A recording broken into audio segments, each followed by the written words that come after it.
دوستو، خداوند کا کلام آپ تک پہنچا ہے۔ پلیز لائک اور شیئر لازمی کیجیے۔ God bless you. لوکا تیسرا باب۔ تبریوس کیسر کی حکومت کے 15ویں برس، جب پینتوس پیلاطس یہودیہ کا حاکم تھا اور ہیرودس گلیل کا، اور اس کا بھائی فلپس ایتھوریا اور ترخونیتس کا، اور لسانیاس ابلینے کا حاکم تھا، اور ہنا اور قائفہ سردار کاہن تھے، اس وقت خدا کا کلام بیابان میں زکریا کے بیٹے یوحنا پر نازل ہوا، اور وہ یردن کے سارے گرد و نواح میں جا کر گناہوں کی معافی کے لیے توبہ کے بپتسمہ کی منادی کرنے لگا، جیسا یسایہ نبی کے کلام کی کتاب میں لکھا ہے کہ بیابان میں پکارنے والے کی آواز آتی ہے کہ خداوند کی راہ تیار کرو، اس کے راستے سیدھے بناؤ۔ ہر ایک گھاٹی بھر دی جائے گی، اور ہر ایک پہاڑ اور ٹیلا نیچا کیا جائے گا، اور جو ٹیڑھا ہے سیدھا، اور جو اونچا نیچا ہے ہموار راستہ بنے گا، اور ہر بشر خدا کی نجات دیکھے گا۔ بس جو لوگ اس سے بپتسمہ لینے کو نکل کر آتے تھے، وہ ان سے کہتا تھا، اے سانپ کے بچوں، تمہیں کس نے جتایا کہ آنے والے غضب سے بھاگو؟ بس توبہ کے موافق پھل لاؤ، اور اپنے دلوں میں یہ کہنا شروع نہ کرو کہ ابراہیم ہمارا باپ ہے، کیونکہ میں تم سے کہتا ہوں کہ خدا ان پتھروں سے ابراہیم کے لیے اولاد پیدا کر سکتا ہے۔ اور اب تو درختوں کی جڑ پر کلہاڑا رکھا ہے، جو درخت اچھا پھل نہیں لاتا وہ کاٹا اور آگ میں ڈالا جاتا ہے۔ لوگوں نے اس سے پوچھا، پھر ہم کیا کریں؟ اس نے جواب میں ان سے کہا، جس کے پاس 2 کرتے ہوں وہ اس کو جس کے پاس نہ ہو بانٹ دے، اور جس کے پاس کھانا ہو وہ بھی ایسا ہی کرے۔ اور محصول لینے والے بھی بپتسمہ لینے کو آئے، اور اس سے پوچھا کہ اے استاد، ہم کیا کریں؟ اس نے ان سے کہا، جو تمہارے لیے مقرر ہے اس سے زیادہ نہ لینا۔ اور سپاہیوں نے بھی اس سے پوچھا کہ ہم کیا کریں؟ اس نے ان سے کہا، نہ کسی پر ظلم کرو، اور نہ کسی سے ناحق کچھ لو، اور اپنی تنخواہ پر کفایت کرو۔ جب لوگ منتظر تھے اور سب اپنے اپنے دل میں یوحنا کی بابت سوچتے تھے کہ آیا وہ مسیح ہے یا نہیں، تو یوحنا نے ان سب سے جواب میں کہا،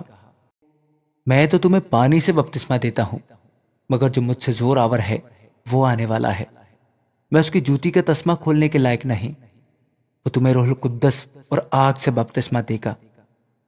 اس کا چھاج اس کے ہاتھ میں ہے، تاکہ وہ اپنے کھلیان کو خوب صاف کرے، مگر بھوسی کو اس آگ میں جلائے گا جو بجھنے کی نہیں۔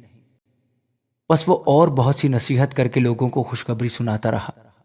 لیکن چوتھائی ملک کے حاکم ہیرودیس نے اپنے بھائی فلپس کی بیوی ہیرودیاس کے سبب سے، اور ان سب برائیوں کے باعث جو ہیرودیس نے کی تھی، یوحنا سے ملامت اٹھا کر ان سب سے بڑھ کر یہ بھی کیا کہ اس کو قید میں ڈالا۔ جب سب لوگوں نے بپتسمہ لیا اور یسوع بھی بپتسمہ پا کر دعا کر رہا تھا، تو ایسا ہوا کہ آسمان کھل گیا، اور روح القدس جسمانی شکل میں کبوتر کی مانند اس پر نازل ہوا،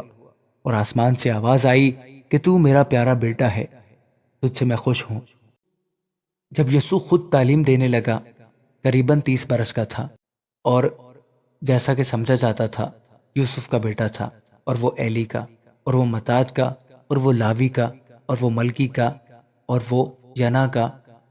اور وہ یوسف کا، اور وہ متتیہ کا، اور وہ آموس کا، اور وہ ناہوم کا، اور وہ اسلیہ کا،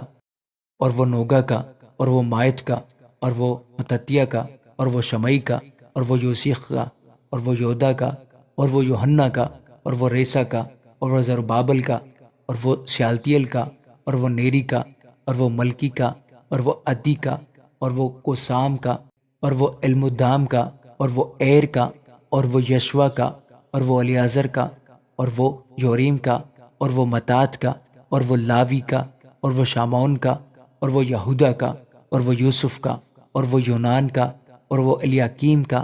اور وہ ملیاہ کا، اور وہ مناہ کا، اور وہ متتیہ کا، اور وہ ناتن کا، اور وہ داؤد کا، اور وہ یسی کا، اور وہ عبید کا، اور وہ بوئز کا، اور وہ سلمون کا،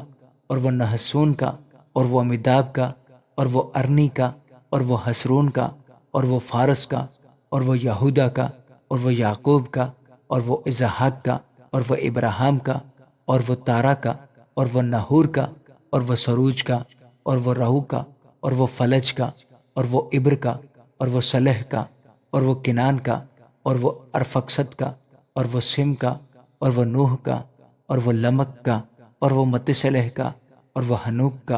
اور وہ یارد کا